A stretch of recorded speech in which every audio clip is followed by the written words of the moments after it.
حضرت سیدنا سلیمان علیہ السلام کے پاس ایک شخص آیا، کہنے لگا اے اللہ کے نبی، میں نے موت کا فرشتہ دیکھا ہے، موت کا فرشتہ دیکھا ہے، آیا تھا میری روح نکالنے کے لیے، پر اس نے میری روح تو نہیں نکالی، مجھے شکل دکھا کے ڈرا کے چلا گیا ہے، اب میں ڈر گیا ہوں، رات کو مجھے نیند نہیں آتی، سکون نہیں آتا، میں سوتا ہوں پوری رات ڈرتا ہی رہتا ہوں، لہٰذا آپ ہوا کو حکم فرما دیں کہ وہ مجھے ہندوستان چھوڑ آئے، میں ہندوستان جا کے جو ہے سکھ کا سانس لوں گا، سکون کا سانس لوں گا، آپ ہوا کو حکم دیں۔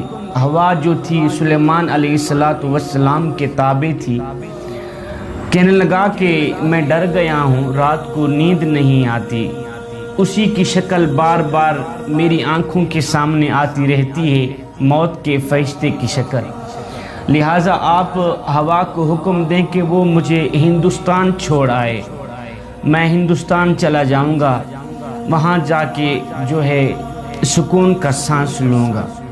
لہٰذا حضرت سلیمان علیہ السلام اللہ کے نبی نے ہوا کو حکم دیا کہ وہ جائے اسے ہندوستان چھوڑ آئے، لہٰذا ہوا نے اسے اٹھایا اور ہندوستان جا کے چھوڑ آئی۔ جیسے ہی وہ شخص ہندوستان میں گیا تو وہاں فوت ہو گیا، دوسرے دن ملک الموت کی ملاقات تھی نا، حضرت سلیمان علیہ السلام سے ہو گئی۔ سلیمان علیہ السلام نے پوچھا ملک الموت، تو کل میرے ایک بندے کے سامنے آیا تھا، تو نے اس کی روح تو نہیں نکالی تھی، اس کو ڈرا کے چلا گیا تھا، اس کو مار دیتا، وہ بیچارہ ڈر گیا تھا، میرے پاس آیا تھا، کہتا ہے مجھے ہندوستان چھوڑ آؤ، میں وہاں جا کر سکون کا سانس لوں گا، موت کے فرشتے نے مجھے ڈرا دیا ہے۔ اللہ اکبر۔ تو موت کے فرشتے نے کہا حضرت میں کل آیا تھا اس کی روح نکالنے کے لیے، لیکن مجھے حکم ہوا تھا کہ اس بندے کو یہاں نہیں مارنا، اس کو ہندوستان میں ہی مارنا ہے، آج اسی کی روح ہندوستان سے نکال کے آ رہا ہوں۔ موت کا جو وقت ہے، عین اسی وقت موت کے فرشتے نے آ جانا ہے۔ اے بندے، موت کا کوئی پتہ نہیں ہے، کہیں بھی آ سکتی ہے، کہیں بھی آ سکتی ہے، تو اپنی زندگی کو مالک کی دہلیز پہ لے آؤ، اپنی جوانی کو مالک کی چوکھٹ پہ لے آؤ۔ جوانی وہی ہے جو مالک کی چوکھٹ پہ گزر جائے، جوانی وہی ہے جو مالک کی دہلیز پہ گزر جائے۔ حضرت سیدنا عیسیٰ علیہ السلام اپنے ساتھیوں کے ہمراہ کہیں جا رہے تھے تو راستے میں سے کسی مردے کی ایک کھوپڑی نظر آئی۔ آپ کے ساتھیوں نے درخواست کی، اے روح اللہ، اے اللہ کے نبی، آپ اللہ سے دعا کریں کہ اللہ تعالیٰ اس کھوپڑی کو قوت عطا کرے، زبان عطا کرے کہ یہ کھوپڑی ہمیں گزرے ہوئے عجیب واقعات سنا سکے، یہ ہمیں بتا سکے کہ یہ دنیا میں کیا تھا اور اسے قبر نے کیا کر دیا ہے، تاکہ ہم اس سے عبرت حاصل کریں۔ حضرت سیدنا عیسیٰ علیہ السلام نے 2 رکعت نماز نفل کے پڑھے، اس کے بعد اللہ سے دعا کی، عرض کی یا باری تعالیٰ، آپ اس کھوپڑی کو زبان عطا کریں تاکہ یہ کھوپڑی ہمیں بتا سکے کہ میں دنیا میں کیا تھا اور مٹی نے مجھے کیا کر دیا ہے۔ اللہ اکبر۔ تاکہ ہم اس سے عبرت حاصل کریں، سبق حاصل کریں۔ آپ کی دعا قبول ہوئی، ایک دم کھوپڑی بول اٹھی، اے روح اللہ، اے اللہ کے نبی، پوچھئے کیا پوچھنا چاہتے ہیں۔ اللہ تعالیٰ کا حکم ہے کہ میں آپ کی باتوں کا جواب دوں۔ عیسیٰ علیہ السلام نے پوچھا، یہ بتا کہ تو اس زمین میں کیا تھا، کون سی شخصیت رکھتا تھا؟ جب تو زندہ تھا تو اس زمین میں کیا تھا؟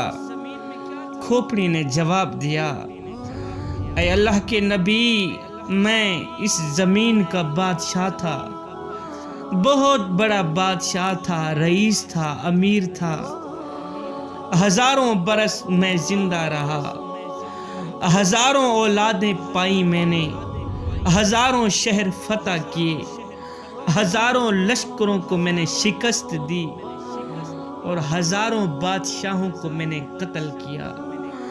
ہے ایک دن موت کا فرشتہ میرے پاس آیا، اس نے میری روح نکالی، میرے اپنوں نے مجھے اٹھایا، قبرستان میں جا سلایا۔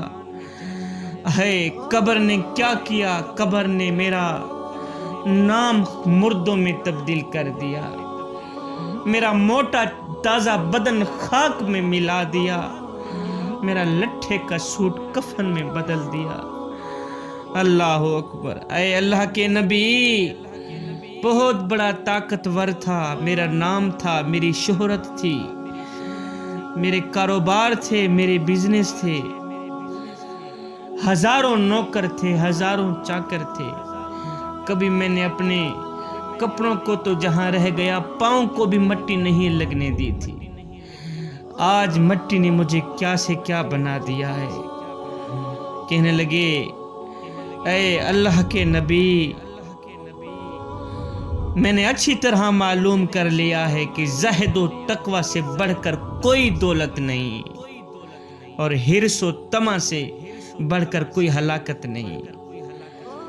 اللہ تعالیٰ کی تقدیر پر راضی رہنے میں سب سے بڑی عزت ہے۔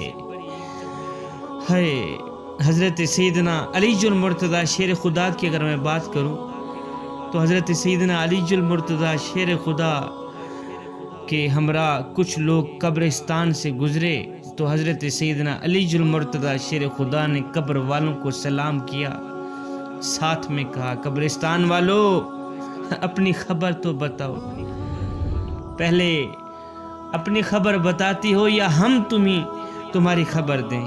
جب حضرت سیدنا علی المرتضیٰ شیر خدا نے قبر والوں کو سلام کیا تو غیب سے آواز آئی، وعلیکم السلام ورحمۃ اللہ۔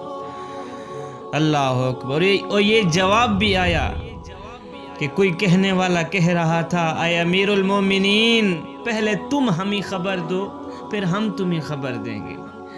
حضرت سیدنا علی المرتضیٰ شیر خدا نے کہا، میاں پھر سن لو، تمہاری بیویوں نے دوسری شادی کر لی ہے، تمہارے مال بٹ گئے ہیں، تمہاری اولاد یتیموں میں شامل ہو گئی، اور جس مکان کو تم نے بڑے مستحکم طور پہ بنایا تھا، مضبوط کر کے بنایا تھا، لاکھوں کروڑوں روپے لگا دیے تھے، اس میں تمہارے دشمن آباد ہو گئے۔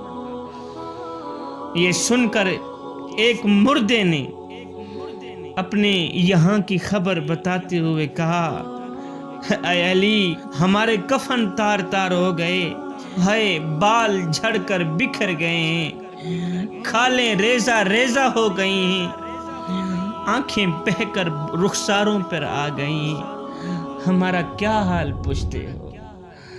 اللہ اکبر۔ ہمارا نام مردوں میں تبدیل کر دیا ہے موت نے، ہمارا مکان قبر میں تبدیل کر دیا ہے موت نے، ہمارا لٹھے کا سوٹ کفن میں بدل دیا ہے موت نے۔ تو جوانو، قبل اس کے کہ ہماری آنکھیں بند بھی نہ کر دی جائیں، آج ہمارے پاس وقت ہے مالک کی چوکھٹ پہ آ کے اپنا سر سجدے میں رکھنے کا اور اللہ سے پکی توبہ کرنے کا۔ جوانو، مرنے سے پہلے مرنے کی تیاری کر لو، مرنے سے پہلے آخرت کی تیاری کر لو۔ یہ زندگی کے لمحے ہمارے لیے غنیمت ہیں، انہی لمحوں میں ہم کچھ کر لیں، انہی لمحوں میں ہم کچھ اکٹھا کر لیں، انہی لمحوں میں ہم خدا کی یاد اور محبت کے دیے اپنے دل میں جلا لیں۔ معلوم نہیں پھر فرصت ملے نہ ملے، معلوم نہیں پھر یہ زندگی کے لمحے ملے نہ ملے۔ آج ہمارے پاس وقت ہے اللہ کے حضور جھکنے کا۔